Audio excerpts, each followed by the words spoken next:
சற்று முன் கிடைத்திருக்கக்கூடிய தகவல் ஒன்று மக்களே, திடீர் திருப்பம், திமுகவுக்கு வெற்றி உறுதி.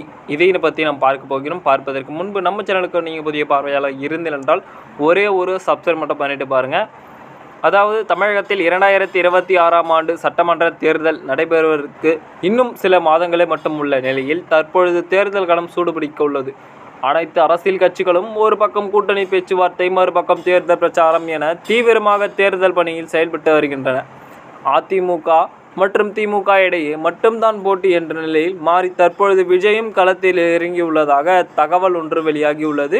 2026 தேர்தல் களம் பரபரப்பாகவே பார்க்கப்படுகிறது. கரூர் சம்பவம் தங்களுக்கு சாதகமாக பயன்படுத்தி கொண்டு விஜய்க்கு ஆதரவு தெரிவித்த அவரை தாங்கள் கூட்டணியில் இணைக்கவும் முயற்சியில் அதிமுக மற்றும் பாஜக உள்ளிட்ட கட்சிகள் ஈடுபட்டு வருகின்றன. இந்த நிலையில் கரூர் துயரத்திற்கு விஜய் நேரடியாக போய்கொண்டிருக்கிறார். இதனையடுத்து அதனுடைய செயல்களும் நடந்து கொண்டிருக்கிறது. முதல்வர் ஸ்டாலின் இதற்கு காரணம் காலதாமதம் என ஒரு குறிப்பாக சொல்லப்படுகிறது.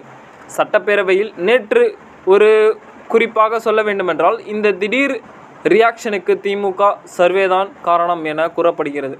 அதாவது திமுக ரகசியமாக எடுத்த சர்வேயில் NDA கூட்டணிக்கு விஜய் சென்றால் திமுக வெற்றி உறுதி என தெரிவிக்க வந்துள்ளது.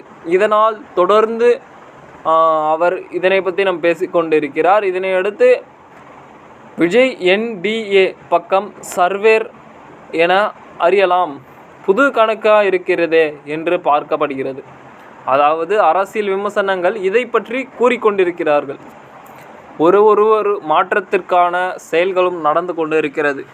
அதாவது பார்த்தீர்கள் என்றால் 2026 சட்டமன்ற தேர்தலை பொறுத்த வரைக்கும் ஒரு விதமான சூழல் தான் உருவாகியிருக்கிறது. ஏனென்று பார்த்தால் விஜய்க்கு அதிமுக பாஜகவோட இணைவதற்கு வாய்ப்பு இருப்பது என்று நம்ம கூறப்படுகிறது. ஏனென்று பார்த்தால் அதாவது இந்த 2026 தேர்தல் திமுக தான் ஜெயிக்கும்ன்ற மாதிரி இருக்குது.